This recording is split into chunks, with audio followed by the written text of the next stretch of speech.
Beacon Radio, Steve Teel. Man, this is what I feel like I'm going to get to talk to today. I'm looking at someone who is a rapper, singer, poet, author, speaker, preacher, teacher, husband, father, and a warrior, and we'll talk about that in just a minute. I feel like I'm talking to King David is what I feel like, but we are talking to Trip Lee. Hey, Trip, man, you are doing it all. I don't know how you do it, but, man, look at all that you're doing for the kingdom. What, man, you're incredible. Thanks for having me, man. It's good to talk today. Well, we really appreciate it. We know you're out on the road, and man, talk to me a little bit because I just found out recently, and Trip just won. You just won a GMA Dove Award for Best Hip Hop Album of the Year. That was The Waiting Room. Congratulations on that. Thank you so much. Yeah, and you are like clockwork. I mean, you've got a new album every 2 years. 2006, 08, 10, 12, 14, 16. So I'm guessing something big is coming in 18 as well, I'm betting. Well, yeah, I'm working on stuff now, so we'll see what happens. But it's worked out that well. It's worked out that way well so far. You know, last 10 years. It's been every couple of years, and so we'll see if I'm able to get another one out in 18. Right. But I've been really grateful that it's happened that way. I never knew kind of where it would go. I knew what my dreams and desires were, but I've been grateful the Lord has given me grace to be able to do it for a little bit. Yeah, for a little bit. Well, talk to us about some of those dreams and desires because you're now I'm 51 years old, so you got to understand it's all relative because you haven't hit 30 yet. So, I mean, you are a young man to this guy. Yeah. So, talk to us about some of those dreams and desires back when you were 14, 15, 16.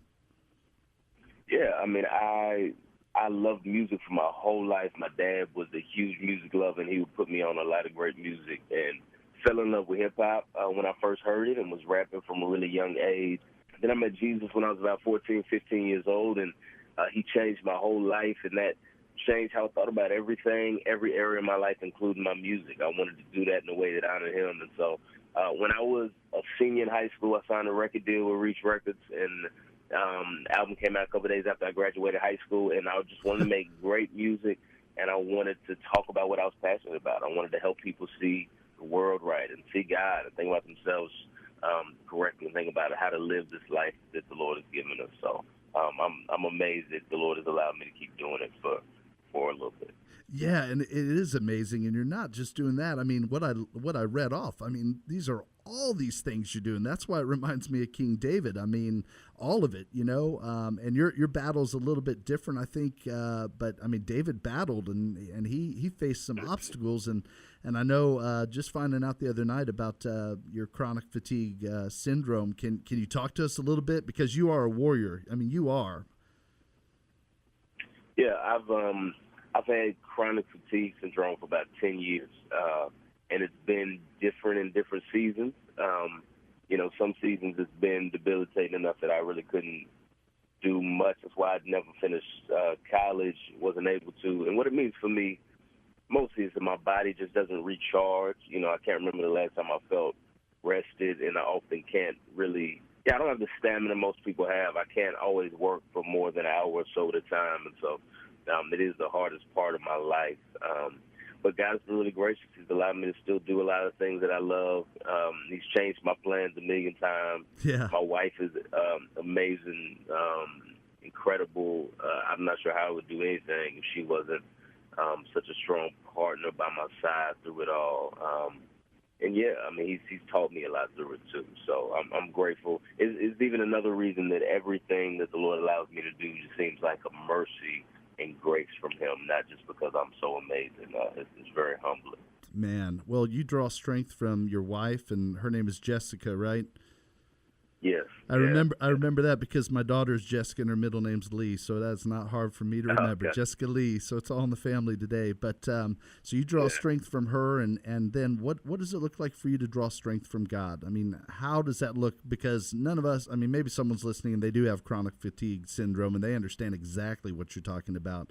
But the obstacles I'm facing are different. But how do you draw strength from God through that? Yeah, I think one of the things is when we have our physical strength, we can kind of live under the illusion that we are in control of everything. We got it under control, and the things we accomplish, we do it just because we're good at stuff and because we're disciplined or because whatever.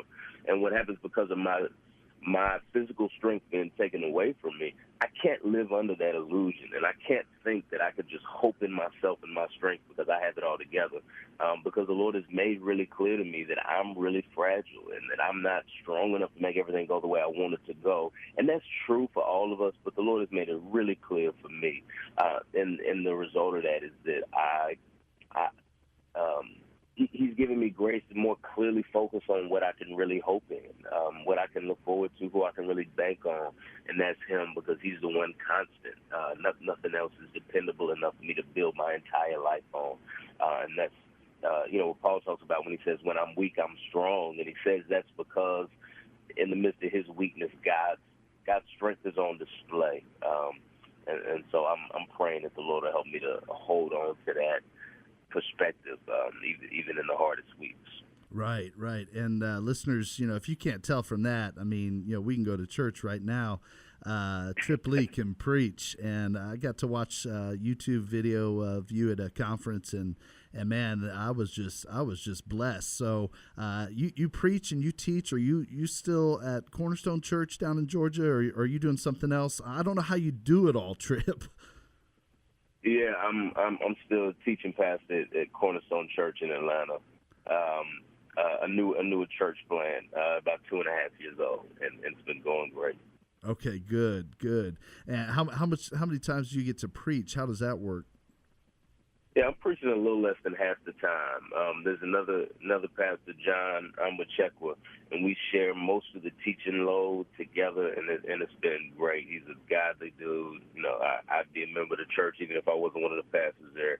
Good That's friend good. of mine over the last 10+ years, and so yeah, we're able to share that load, which is super helpful. That is a good sign. Well, on tour, are you going to be rapping and singing? Are you going to be preaching a little bit too? Is that a part of what you're doing, or what's that looking like?